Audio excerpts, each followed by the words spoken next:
Hyderabad గౌలీపురా division Patel నగర్లో అయ్యప్ప స్వామి మహాపడి పూజ కార్యక్రమం అంగరంగ వైభవంగా జరిగింది. 18వ మహాపడి పూజ మహోత్సవాన్ని భక్తి శ్రద్ధలతో నిర్వహించినట్లు గురుస్వామి సాకిర్లి సర్వేష్ తెలిపారు. ఈ కార్యక్రమంలో భాగంగా గణపతి పూజ, స్వామివారికి అభిషేకార్చనలు నిర్వహించారు. స్వామి భక్తి కీర్తనలతో పటేల్ నగర్ ఆధ్యాత్మిక శోభను సంతరించుకుంది.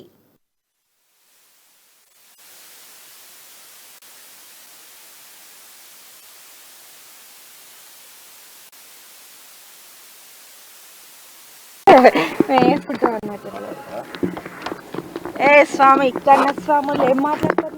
నువ్వు నోట్లకెళ్ళి ఈ రోజు శ్రీ ధర్మశాస్త్ర అయ్యప్ప స్వామి వారి ఆశీస్సులతో మేము గత 22 సంవత్సరాల నుంచి అయ్యప్ప స్వామి దీక్ష తీసుకొని ఈ సంవత్సరము సాకెల్లి సర్వేష్ గురుస్వామి వారి 18వ పడి వాళ్ళ తల్లిదండ్రుల ఆశీర్వాదంతో 2000 సంవత్సరంలో మాలధారణ చేసి గండయ్య గురుస్వామి ఆశీస్సులతో తల్లిదండ్రుల ఆశీస్సులతో మాల వేసి ప్రారంభించి ఈ రోజు 18వ పడి ఏర్పాటు చేసుకుని 18వ పడి పూజను నిర్వహించడానికి సాకెల్లి సర్వేష్ గురుస్వామి వారి తల్లిదండ్రుల ఆశీర్వాదంతో ఈ రోజు పొద్దున్నే గణపతి హోమము, అదే విధంగా అభిషేకాలు నిర్వహించి సాయంత్రము 6 గంటలకు అయ్యప్ప స్వామి వారి మహాపడి పూజ నిర్వహించడానికి ఇక్కడ ఏర్పాట్లు జరుపుతున్నారు.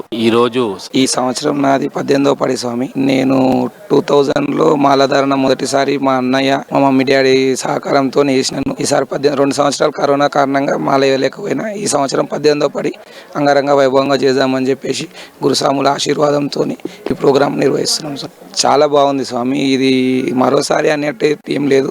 ఇది 18వసారి కాబట్టి ఘనంగా నిర్వహిస్తున్నాం. మళ్ళా కంటిన్యూ మాలధారణ అయితే కంటిన్యూ ఉంటూనే ఈ సంవత్సరం. ఈ రోజు శ్రీ ధర్మశాస్త్ర అయ్యప్ప స్వామి వారి ఆశీస్సులతో మేము గత 22 సంవత్సరాల నుంచి అయ్యప్ప స్వామి దీక్ష తీసుకొని ఈ సంవత్సరము సాకెల్లి సర్వేష్ గురుస్వామి వారి 18వ పడి వాళ్ళ తల్లిదండ్రుల ఆశీర్వాదంతో 2000 సంవత్సరంలో మాలధారణ చేసి గండయ్య గురుస్వామి ఆశీస్సులతో తల్లిదండ్రుల ఆశీస్సులతో మాల వేసి ప్రారంభించి ఈ రోజు 18వ పడి ఏర్పాటు చేసుకుని 18వ పడి పూజను నిర్వహించడానికి సాకెల్లి సర్వేష్ గురుస్వామి వారి తల్లిదండ్రుల ఆశీర్వాదంతో ఈ రోజు పొద్దున్నే గణపతి హోమము, అదే విధంగా అభిషేకాలు నిర్వహించి సాయంత్రము 6 గంటలకు అయ్యప్ప స్వామి వారి మహాపడి పూజ